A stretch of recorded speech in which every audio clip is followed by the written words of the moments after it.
यहाँ पर सारी जानकारियाँ सही दी जाती है, फिजूल का वक्त बर्बाद नहीं किया जाता है। नवरात्रि में हर व्यक्ति साधना करता है। साधना के अलग अलग स्थानों पर अलग अलग नियम है। कहीं मानसिक साधना किया जाता है तो कहीं माला जप किया जाता है। कहीं कहीं पर मंत्र लेखन के द्वारा साधना भी की जाती है। लेकिन क्या आपको पता है सबसे सर्वोत्तम साधना कौन सी है? किस साधना में अधिक लाभ है? और साथ ही साथ नवरात्रि में कौन सी साधना सबसे अधिक लाभकारी है? हमारी स्वाति शर्मा दीदी जी पूछती है कि मंत्र लेखन साधना नवरात्रि में कैसे करें। तो चलिए इनके प्रश्नों का उत्तर जानने के साथ साथ जानते हैं कि नवरात्रि में कौन सी साधना सबसे अधिक लाभदायक है। इसलिए वीडियो को अंत तक जरूर देखिएगा। सामने दिख रहे लाल बटन को दबाकर चैनल को सब्सक्राइब करके बेल आइकन जरूर दबाएं। सर्वप्रथम हमारी स्वाति शर्मा दीदी जी का बहुत बहुत धन्यवाद कि उन्होंने प्रश्न किया। नवरात्रि से संबंधित अगर आपके मन में कोई सवाल है तो कमेंट बॉक्स में जाकर पूछें। आपके हर सवालों का जवाब दिया जाएगा। लेकिन सवालों के बगल में अपना एज ज़रूर लिखें, क्योंकि उम्र के हिसाब से ही आपके सामने आपका उत्तर दिया जाता है। हमारे गुरुदेव वेदमूर्ति तपोनिष्ठ पंडित श्री राम शर्मा आचार्य जी ने गायत्री को जन जन तक पहुँचाया। उन्होंने गायत्री साधना की सहायता से ही इतने बड़े परिवार का निर्माण किया। आपका समय आपसे ज़्यादा मेरे लिए महत्वपूर्ण है। बिना समय गवाए चलते हैं अपने मेन टॉपिक की तरफ। साधना कोई भी हो, लेकिन नवरात्रि में उसका विशेष महत्व होता है।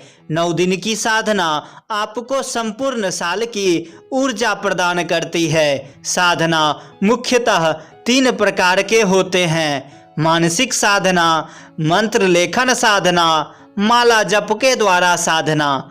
छात्र जीवन में मानसिक साधना सबसे बेहतर होता है, जहां आप बिना नियम के आराम से कभी भी मानसिक साधना कर सकते हैं। 20 मिनट का ध्यान करना है।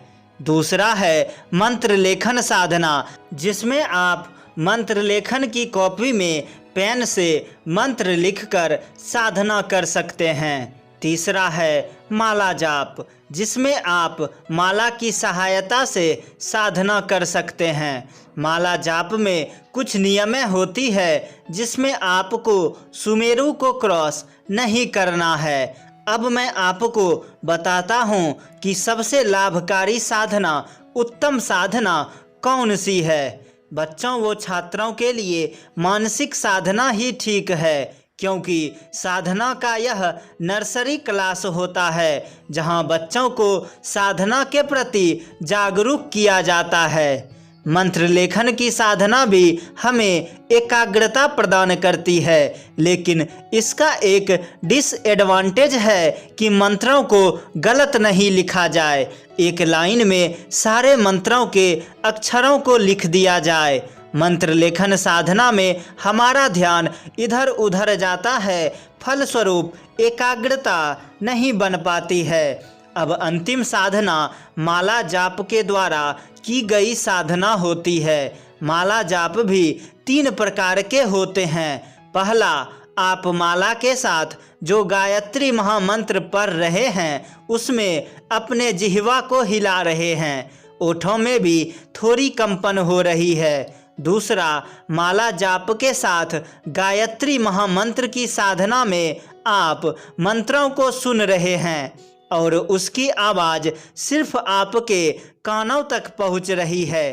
तीसरा, माला आपके उंगलियों के बीच गतिमान है और गायत्री महामंत्र मन ही मन मानसिक रूप से पढ़ रहे हैं। यह साधना जो माला के साथ मानसिक रूप में होती है, सबसे उत्तम और लाभकारी होती है।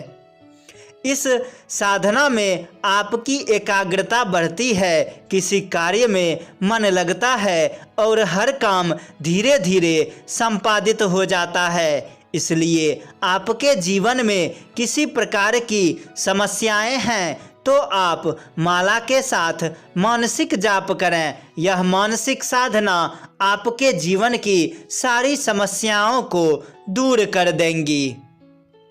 अब मैं स्वाति शर्मा दीदी के सवालों की ओर चलता हूँ, जिसमें वो पूछ रही है कि नवरात्रि में मंत्र लेखन की साधना कैसे करें। आप तो जानते ही हैं कि साधना किसी प्रकार का हो, नवरात्रि में उसका विशेष महत्व होता है। मंत्र लेखन साधना में आपको कुछ सावधानियां बरतनी होंगी। सबसे पहले तो आपके पास समय का अभाव नहीं होना चाहिए, क्योंकि मंत्र लेखन साधना में सबसे अधिक समय लगता है। मंत्र लेखन कॉपी के एक पेज में 32 लाइन होती है, जिसमें आपको 32 बार गायत्री महामंत्र लिखना होता है। दूसरी शर्त यह है कि एक लाइन में एक मंत्र के 24 अक्षर मतलब पूरा गायत्री महामंत्र लिखना होता है। इसके लिए आपको मंत्रों का अक्षर छोटा करना पड़ता है, ताकि मंत्र आराम से एक लाइन में एडजस्ट कर जाएं। तीसरी बात यह है कि मंत्र लेखन के क्रम में आपको हर्षऊ, दुर्गऊ, चंद्रबिंदु और हलंत पर ध्यान देना पड़ता है कि कहीं लिखने में गलती ना हो जाए। अगर लिखने में गलती करते हैं तो लाभ से अधिक आपको हानि मिलेगी। मंत्र लेखन कॉपी के एक पेज को लिखने में आपको कम से कम 15 मिनट लगते हैं। 15 मिनट में आप केवल 32 गायत्री महामंत्र लिख सकते हैं। फलस्वरूप 108 गायत्री महामंत्र लिखने के लिए आपको 3 पेज और चौथे पेज का कुछ भाग चाहिए।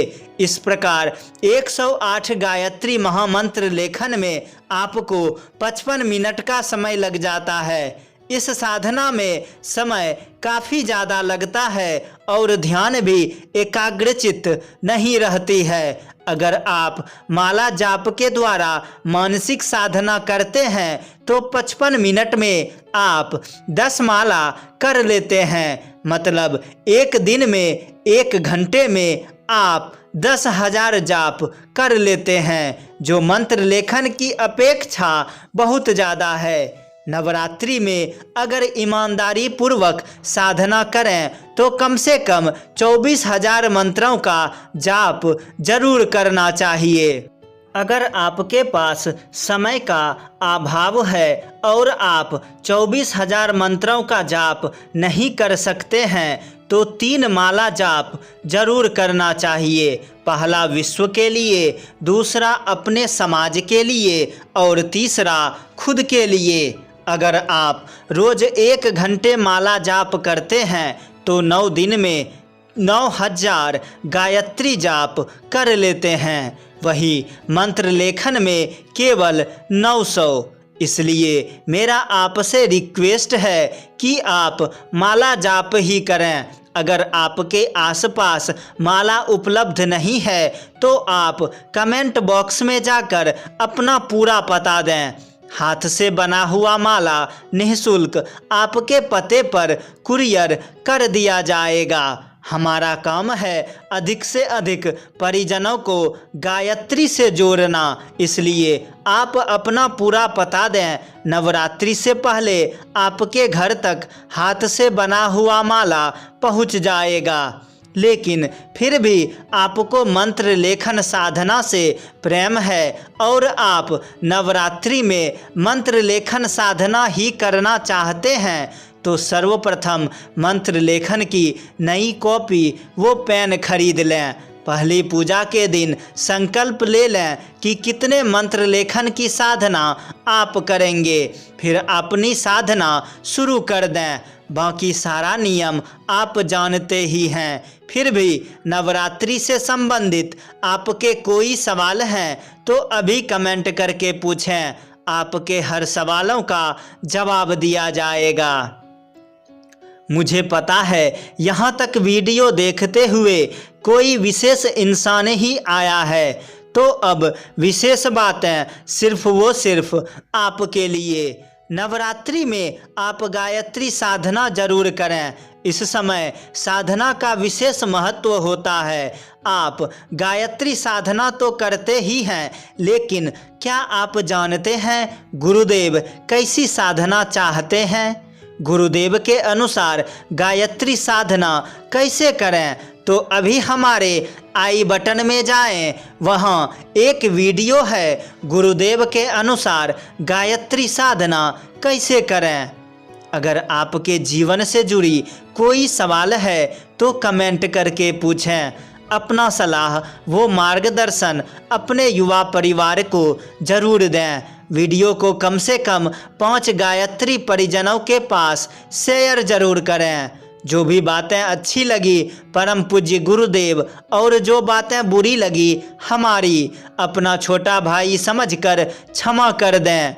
वीडियो देखने वाले सभी भाइयों बहनों वो गायत्री परिजनों के चरणों में सादर प्रणाम। मिलते हैं बहुत ही जल्द अगले वीडियो में। तब तक के लिए जय माँ गायत्री, जय गुरुदेव। बड़े चैनलों को सब सपोर्ट करते हैं, क्या आप अपने इस छोटे से युवा परिवार को सपोर्ट नहीं करोगे?